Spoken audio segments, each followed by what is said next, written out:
नमस्कार, आदाब, सत श्री अकाल। दोस्तों, हाल ही में मिथुन चक्रवर्ती को दादा साहब फाल्के अवार्ड से सम्मानित किया गया।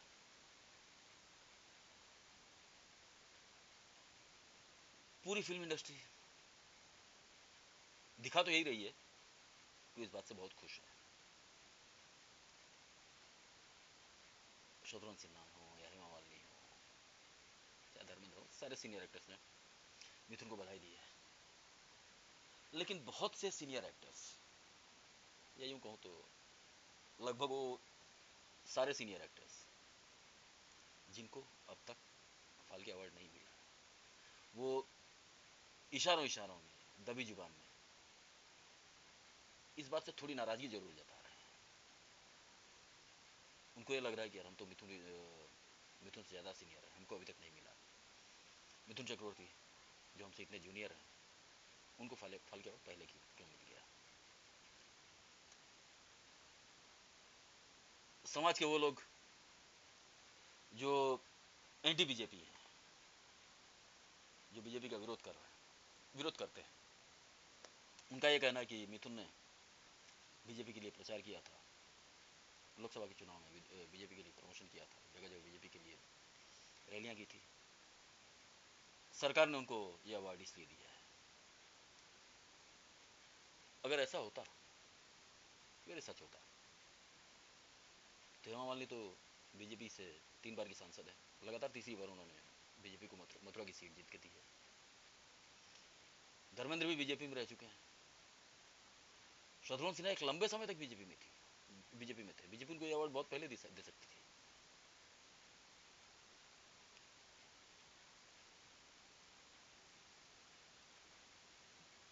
और बीजेपी क्यों, क्या कोई भी पार्टी, क्या कांग्रेस भी थी तो जब सरकार में थी, तो क्या कांग्रेस ने उन सभी एक्टर्स को फाल्के अवार्ड दे दिया था या बड़े बड़े सम्मान दे दिए थे कि जो कांग्रेस से जुड़े हुए थे?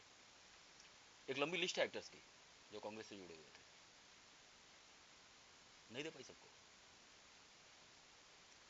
दादा साहब फाल्के अवार्ड एक ऐसा अवार्ड होता है जिसकी एक क्राइटेरिया है, अगर आप उस क्राइटेरिया को फुलफिल करते हैं तो आपको अवार्ड मिलता है। मिठुन चक्रवर्ती एक ऐसे एक्टर हैं,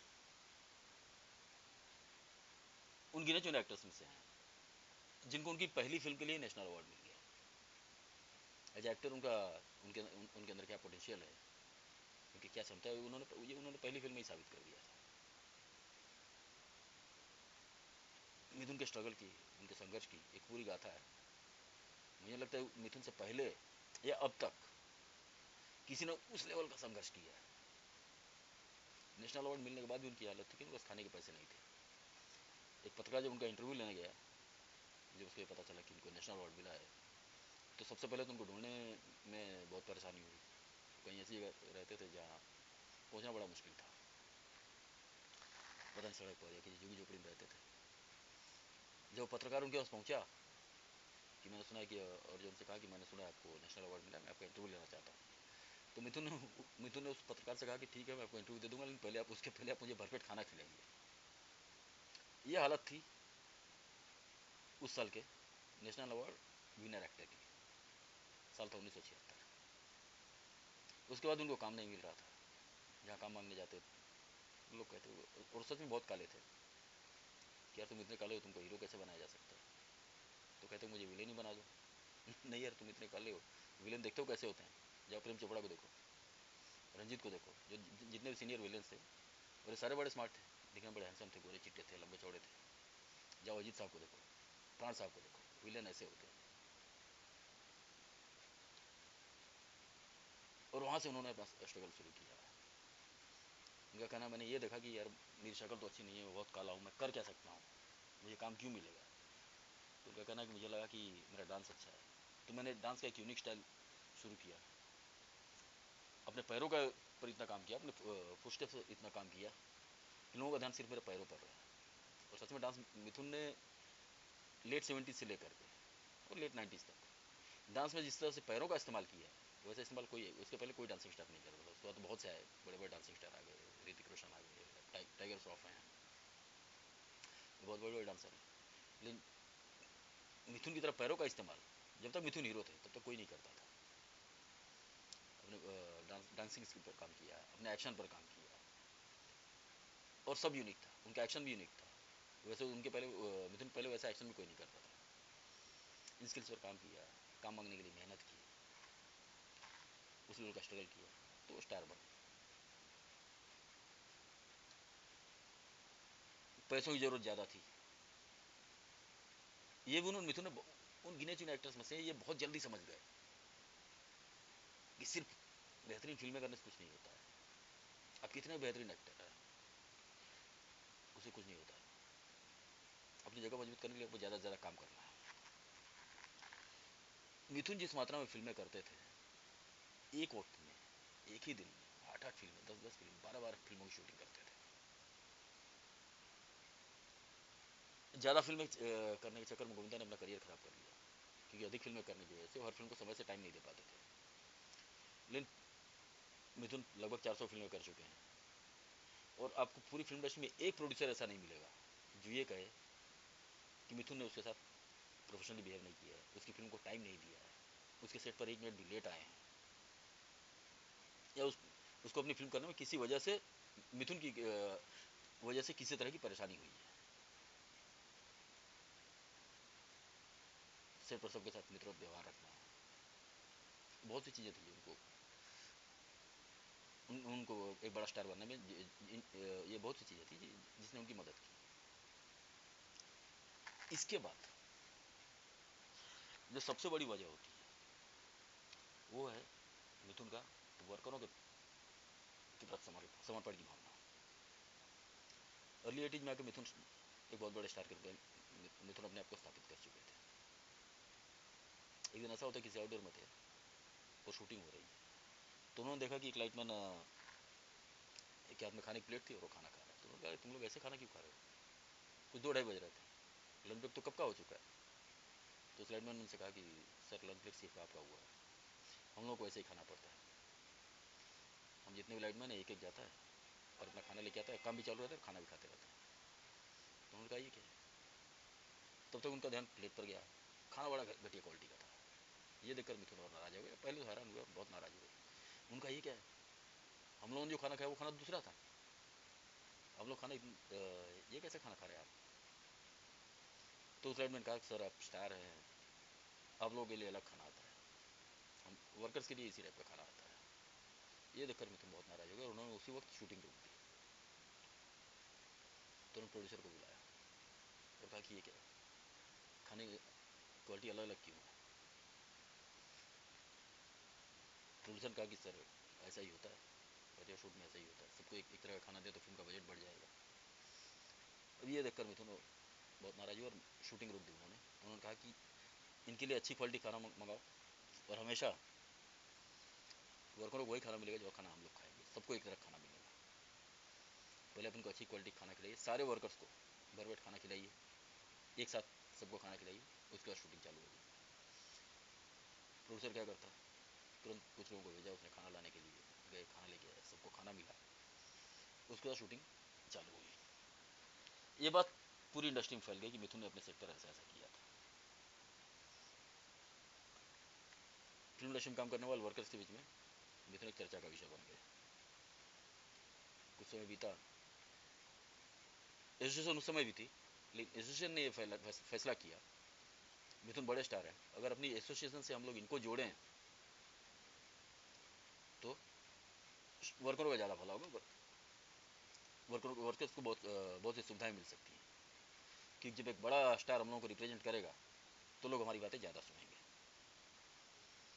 तो कुछ साल गुजरे, साल आ गया 1990, और मिथुन चक्रवर्ती को वर्कर्स की एसोसिएशन ने अपना प्रेसिडेंट बनाया। वहाँ से लेकर मिथुन ने काम किया, एक लंबे समय तक मिथुन ने काम किया। मिथुन जब प्रेसिडेंट बने थे तो एसोसिएशन के खाते में सिर्फ 7,000 रुपये थे, और जब मिथुन ने ऊपर छोड़ा तब एसोसिएशन के खाते में 30 करोड़ रुपए थे।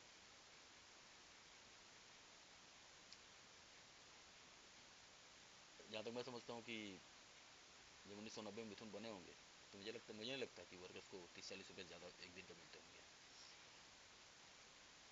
आज 1800 से 2000 रुपये तक एक स्पॉट बॉय को, और लाइनमैन को, सेटिंग वालों को, इन सबको मिलते हैं। ये सब मिथुन की वजह से हुआ। ऐसा नहीं है कि उसके पहले किसी ने प्रयास नहीं किया। अमजद खान उसके पहले थे, और अमजद खान ने वर्कर्स का बहुत भला किया था। नहीं तो उसके पहले और दयनीय स्थिति थी फिल्म इंडस्ट्री में काम करने वाले वर्कर्स की। लेकिन मिथुन ने अपने प्रयासों की बदौलत उस एसोसिएशन को इस ऊंचाई पर पहुंचा दिया कि आज फिल्म इंडस्ट्री में काम करने वाले सबसे अमीर एसोसिएशन में से एक एसोसिएशन वर्कर्स की है।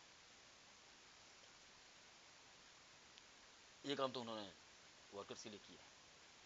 मेरे सामने की देखी हुई बात है, सागना में एक स्टूडियो होता है क्लिक निक्सन, बालाजी का स्टूडियो है, उसके अंदर शूटिंग चल रही थी। मेरी शूटिंग एक अलग जगह चल रही थी, और शायद मिथुन बालाजी की फिल्म की शूटिंग कर रहे थे।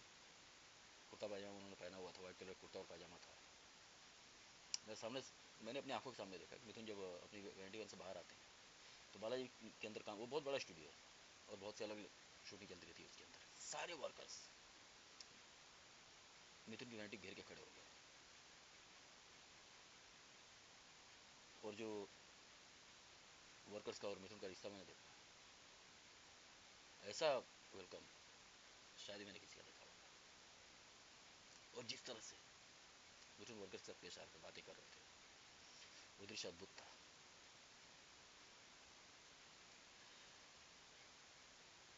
ऐसी कुछ और भी वजह हैं जो मिथुन को फाल्के अवार्ड के लिए सबसे ज्यादा योग्य बात बताती है। एक एक्टर लगातार दिन रात काम कर रहा है, बहुत सी ऐसी फिल्मों में कहा जाता है कि उन्होंने काम किया जो फिल्म उनको नहीं करनी चाहिए, और मिथुन का खुद कहना है कि मुझे पैसे चाहिए थे, मैंने पैसों के लिए उन फिल्मों को किया। लेकिन इसी बीच जब भी उसको कोई ऐसी फिल्म मिलती है जिसमें परफॉर्मेंस का स्कोप है, तो उसमें वो कमाल कर जाता है। पहली फिल्म नेशनल अवार्ड लेने के बाद मिथुन ने ज़्यादातर एक्शन फिल्मों में काम किया, मसाला फिल्मों में काम किया। लेकिन इसी बीच जब उनको ऐसी कोई फिल्म मिलती है जैसे उसमें उनका परफॉर्मेंस किसी अलग लेवल पर होता है, जैसे क्षेत्र में दिगिया आती है, उस वक्त उनकी बहुत सी ऐसी फिल्में, सुरक्षा और ऐसी बहुत सी फिल्में आती हैं जिनके सब शायद मुझे नाम भी याद नहीं है। लेकिन जैसे ही उनको एक ऐसी फिल्म मिलती है जिसमें परफॉर्मेंस का स्कोप है, हम पाँच, बापू उसके डायरेक्टर थे, सुरेंद्र कपूर प्रोड्यूसर थे, बोनी कपूर इस फिल्म का सारा काम बोनी कपूर देख रहे, लेकिन नाम सुरेंद्र कपूर का था। और हम पाँच में मिठुन के सामने हम संजीव कुमार जैसा पावर हाउस, नसीरुद्दीन शाह, अमरीश पुरी, एक से एक एक्टर। लेकिन as actor masala film as a hero, वो फिल्म है जो मिथुन को स्थापित करती है। सुरक्षा को मिथुन की पहली ए लिस्टेड फिल्म कहा जा सकता है। हालांकि फिल्म का बजट कम था, लेकिन उसका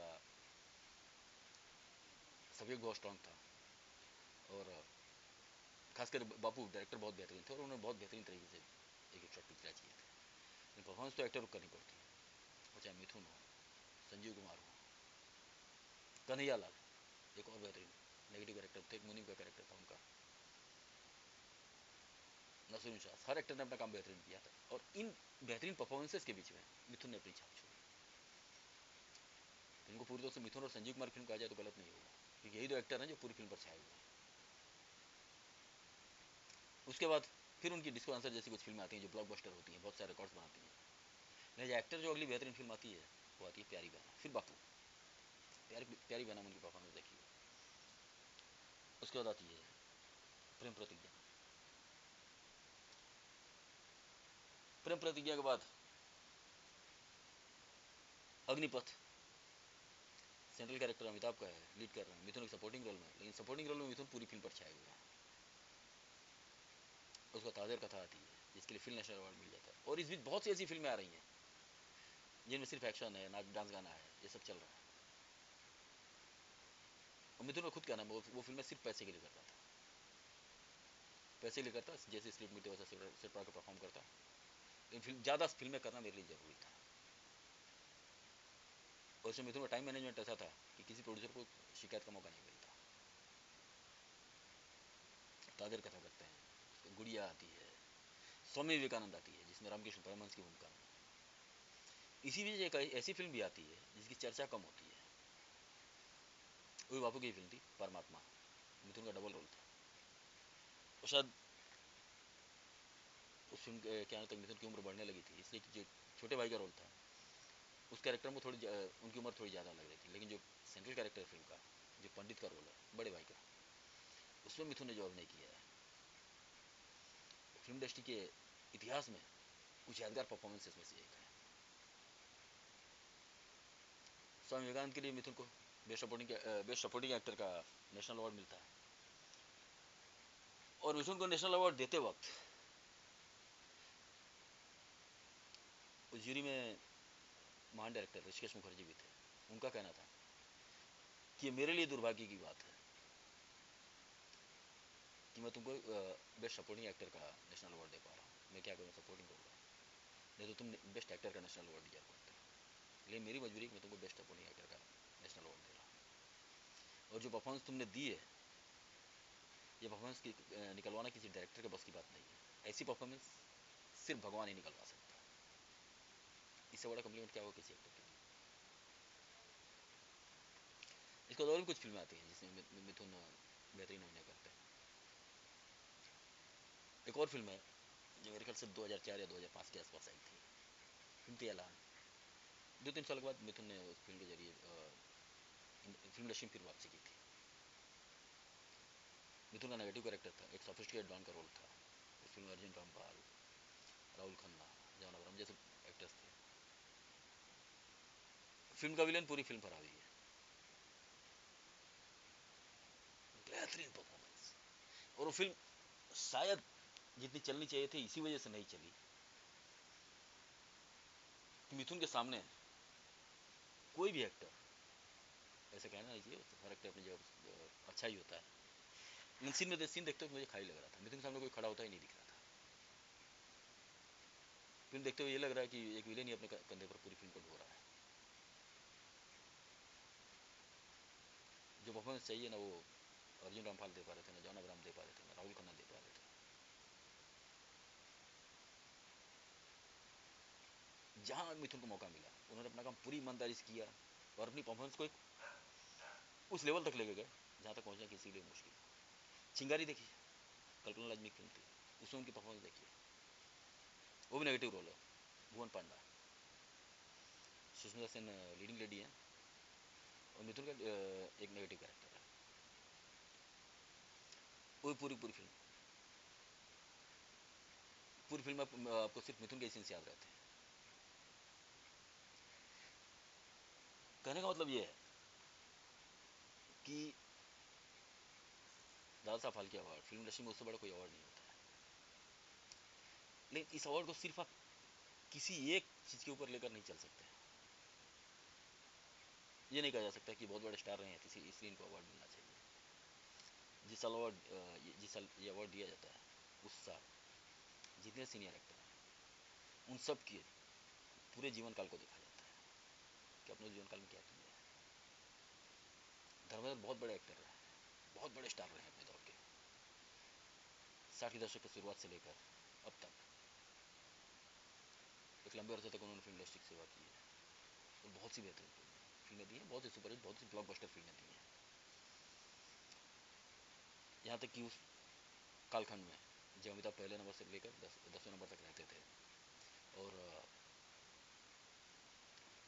उनके आसपास भी कोई नहीं था, उस दौर में भी second highest paid actor Dharmendra ही थे। उनकी फीस अमिताभ से कुछ ही कम हुआ करती थी। लेकिन बड़ा स्टार होना एक बात होती है, अच्छा एक्टर होना दूसरी बात होती है। कहना तो नहीं चाहता हूँ लेकिन जो सच है वो कहना ही पड़ेगा। धर्मेंद्र को मैं ही क्या, कोई भी उस कद का अभिनेता नहीं मानता है। वो जिस कद के स्टार थे लेकिन खूबसूरत थे। उस दौर में जब हीरो बॉडी नहीं बनाता था, उस दौर में उन गिने चुने एक्टर्स में थे जिनकी बॉडी अच्छी थी, समय पाबंद थे। बहुत सी बातें थी जो जिन्होंने उनको स्टार बनाया। ऐसी बहुत सी खूबियाँ थी जो स्टार में होनी चाहिए। जैसे कहा जाए कि उस दौर में कंप्लीट हीरो अगर किसी कहा जा सकता है तो वो धर्मेंद्र ही थे। अच्छी शक्ल सूरत, अच्छी बॉडी, अच्छी हाइट, प्रोफेशनलिज्म, ये सारी चीज़ें उनके अंदर अंदर थी और वो बड़े स्टार बने। लेकिन ये कहा जाए कि वो बहुत बेहतरीन एक्टर थे तो शायद ये कहना हाँ अच्छे एक्टर थे, एवरेज थे, लेकिन ये अगर ये कोई ये कहे कि एक्स्ट्राऑर्डिनरी एक्टर थे, तो मैं कहूँगा नहीं, एक्स्ट्राऑर्डिनरी एक्टर तो नहीं थे। यही बात, यही सारी खूबियाँ जितेंद्र के अंदर भी थी, अच्छी शक्ल सूरत, अच्छी बॉडी, अच्छी डांसिंग स्किल, सब कुछ था। और इन्हीं खूबियों ने जितेंद्र को एक लंबे समय तक स्टार बनाए रखा। लेकिन ये कहा जाए कि जितेंद्र बहुत बेहतरीन एक्टर थे उस दौर में, उनके ऐसा एक्टर नहीं था, तो मैं क्या, ये बात शायद जितेंद्र भी नहीं मानते होंगे। मिथुन गिने चुने लोगों में से जिनके अंदर ये सारी खूबियाँ एक साथ थी। और ऊपर से मिथुन ने जो वर्कर्स के लिए किया, ये तो ना धर्मेंद्र ने किया। धर्मेंद्र मिथुन से सीनियर थे, चाहते तो जो स्टेप मिथुन ने लिया था वर्कर्स के लिए, वो धर्मेंद्र पहले रह सकते थे, लेकिन नहीं लिया उन्होंने। उस दौर में किसी ने नहीं लिया, किसी का ध्यान इन चीज़ों के ऊपर नहीं जाता है। गिने चुने लोग होते हैं जिनका ध्यान ऐसी चीज़ों पर जाता है। ये काम जितेंद्र भी कर सकते थे, लेकिन किया मिथुन ने। उसका शत्रुघ्न सिन्हा है, बेहतरीन एक्टर, बहुत अच्छे एक्टर थे, लेकिन उन्होंने वर्कर्स के लिए वो नहीं किया। कहने का मतलब ये है, और ये सारे के सारे जो एक्टर्स हैं, ये इन्होंने अपनी फिल्म इंडस्ट्री को अपनी बहुत सेवाएं दी हैं। और मुझे पूरा विश्वास है कि आने वाले समय में इन सबको फाल्के अवार्ड किसी न किसी साल मिलेगा ही। जब मिथुन को मिल चुका है, तो देखते हैं अगले साल किसको मिलता है। जहाँ तक समझता हूँ इन लोगों में से किसी को मिलेगा। लेकिन इस साल तो मुझे देखने में नहीं लगता है कि मिथुन से अच्छा कोई विकल्प दादा साहब फाल्के अवार्ड के लिए हो सकता था। खैर, आज के एपिसोड में इतना ही। अगले एपिसोड में किसी और विषय पर चर्चा करेंगे। तब तक के लिए आप लोग अपना ख्याल रखिए। धन्यवाद, नमस्कार।